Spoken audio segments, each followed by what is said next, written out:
पीछे मत मुड़ना, मौत तय है। दोस्त, एक रात मैं अपने गांव से मेरे मित्र अवधेश के साथ अंधेरे रात में खेत के रास्ते बस स्टैंड की तरफ जा रहा था। तो मैंने मित्र ने कहा, दोस्त थोड़ा जल्दी चलो, इस खेत से अगले 2 खेत तक थोड़ी समस्या है। मैंने पूछा क्या बात है, तो उसने बार बार बात को टाल दिया, लेकिन मेरे ज़्यादा दबाव डालने पर उसने पूछा, किस्सा सुनाया।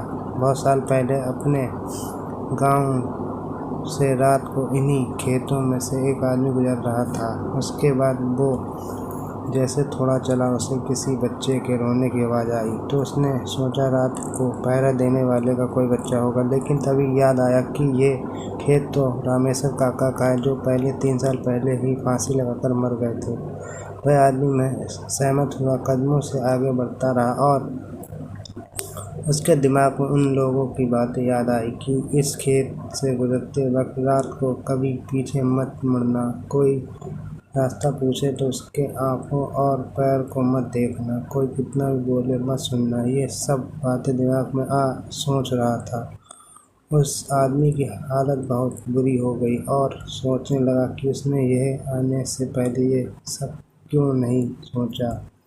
वो जैसे जैसे आगे बढ़ता, वैसे वैसे बच्चे की आवाज़ और तेज हो जाती और ऐसा लगता था कि जैसे वो उसके साथ ही चल रहा हो। तभी अचानक उसने देखा कि एक पेड़ से बंधे झूले में बच्चा लेटा रो रहा था। तो डरते हुए उसने आवाज़ लगाई कि ये किसका बच्चा है, लेकिन कोई प्रतिक्रिया नहीं आई।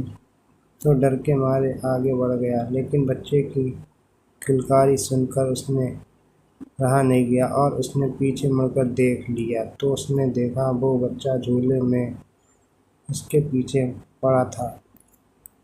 रहम के मारे उसने उस बच्चे को गोद में उठाकर भागने लगा। थोड़ी देर बाद वो बच्चा उसे भारी लगने लगा और देखकर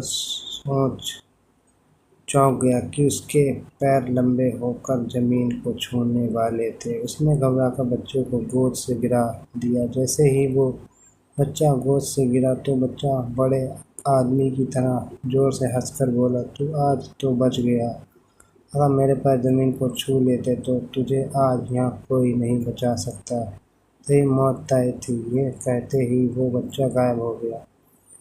वो इंसान गिरते पड़ते घर पहुँचा और घर पहुँचते ही बेहोश हो गया। जब उसे होश आया तो उसने गांव वाले को ये सारी कहानी बताई।